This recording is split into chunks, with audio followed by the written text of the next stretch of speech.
Alright, time for the last mini review on these movies. And with this being the last mini review on these superhero movies, I was conflicted. What color shirt do I wear? I mean, I already wore black for Batman, red for Superman. Then I thought, what better time than to break out the Santa Christ t-shirt? Anyway, let's get to the last two movies I'm going to talk about. Superman Returns from 2006 by Bryan Singer, and Man of Steel from 2013 by Zack Snyder. Now these are the two Superman movies that most people are very mixed on. People either love them, hate them, or just aren't sure what to make of them. Now what are my thoughts on Superman Returns? A sort of sequel, sort of tribute, sort of reboot to the Christopher Reeve Superman movies. Honestly, I really like this movie. Yes, it does have a lot of problems, really big problems, but at the same time, so did the Christopher Reeve movies, even the first one, which is great. And after going through all the original Superman movies, this is the only one that actually feels like it could be a sequel to the original Superman films. Yes, there are certain things in it that don't really jive with the original film, such as having 2006 cell phones. But other than that little confusion, I thought it worked pretty well. I will admit, the first time that I watched it, I was very unsure where it was going. It seemed pretty rocky at first, but as the film went on, I really got into it. Brandon Routh as Superman, he doesn't add anything new to make the character really stick out, but as far as continuing the role that Christopher Reeve played in the original, he did a pretty decent job. I could totally see this as the Superman from the original movie. And I thought that Kate Bosworth did a pretty good job as Lois Lane. This was the first time I ever thought the Lois Lane character was remotely interesting, like she had more than just being the damsel in distress. And something this film does that I'm pretty sure pissed off a lot of the Superman purists, but I thought was good, was having Lois Lane move on from Superman. And honestly, I always kind of wanted it to go this way because even though in the movies Lois Lane lusts after Superman and he sort of acknowledges it, they never form a relationship. And I kept thinking, why do you continue to want this guy when you've never even been on a fucking date? Before anyone starts saying that Superman and Lois Lane got together in Superman 2, I have only 3 words for you. Memory erasing kiss. It doesn't count. So yeah, Brandon Routh and Kate Bosworth did a pretty good job. I've never seen Brandon Routh in anything else, and Kate Bosworth, who knew the girl with dick-suck lips from The Rules of Attraction could be a pretty interesting Lois Lane.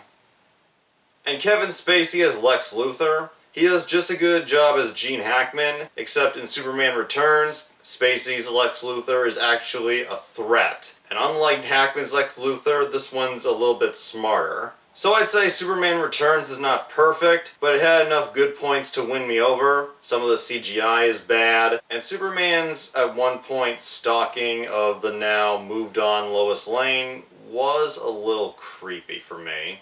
But overall I'd say this is like a 6.9 or a 7.2 out of 10. And now to give my opinion on the very divided Man of Steel. Oh, I'm not sure Doug Walker's ever going to want to meet me after I say this. Man of Steel is my all-time favorite Superman movie. I thought it was just fucking awesome. I loved at least 90% of it. I admit it does have a few problems, but then again, so is almost every other superhero movie. And out of all the Superman films, this is the one that I thought had the least amount of problems. Now, I do understand why some people would hate this movie, Superman purists especially. It tries a lot of new things and goes in a lot of different directions that the other Supermans had never done before. And for people who grew up with the Christopher Reeve movies or the comic book version of Superman, they'll feel like this is not the Superman they know. But as someone who is not a comic book buff and who had a few issues with the original movies, I thought it was an incredible film experience. I know Man of Steel got really dark at times, but I really like the dark films.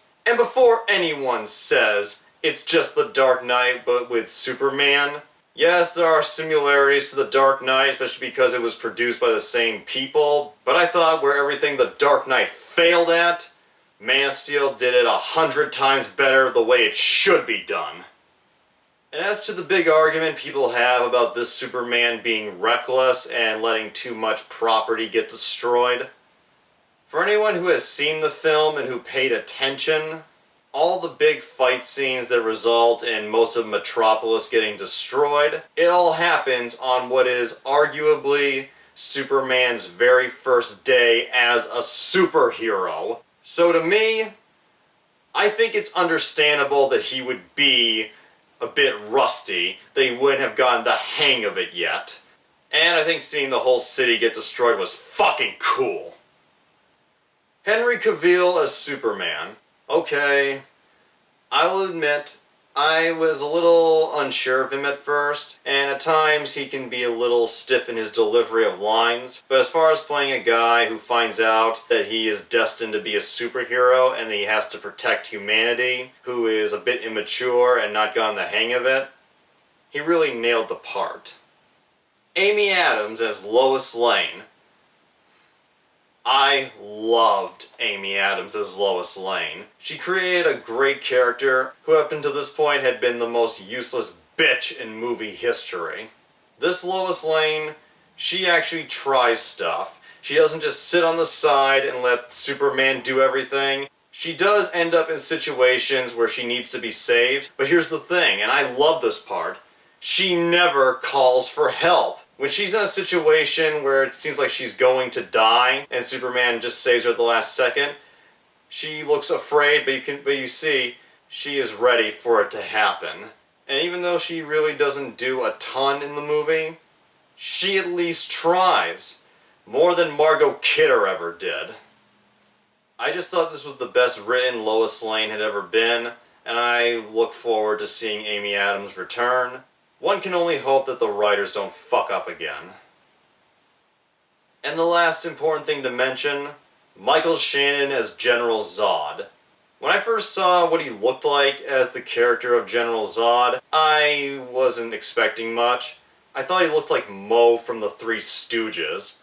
But then I was pleasantly surprised. Michael Shannon did a more than excellent job playing a very intimidating, very intense, evil villain, but at the same time added a lot of dimension to him. Like you can understand, or you won't sympathize, but you will understand the character and what his reasons are.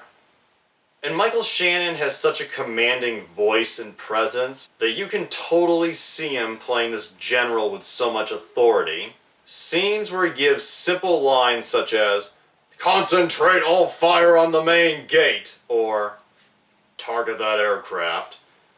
They're simple lines, they don't stand out, but just the simple delivery he does with those lines, I wanted to follow him. I love Man of Steel. I get that some Superman purists and lovers of the old films and the comics won't like it, but for me, as someone who wants a great movie experience, I fucking loved it, and I will continue to defend my love of it, and I will also continue to defend my hatred of the Dark Knight.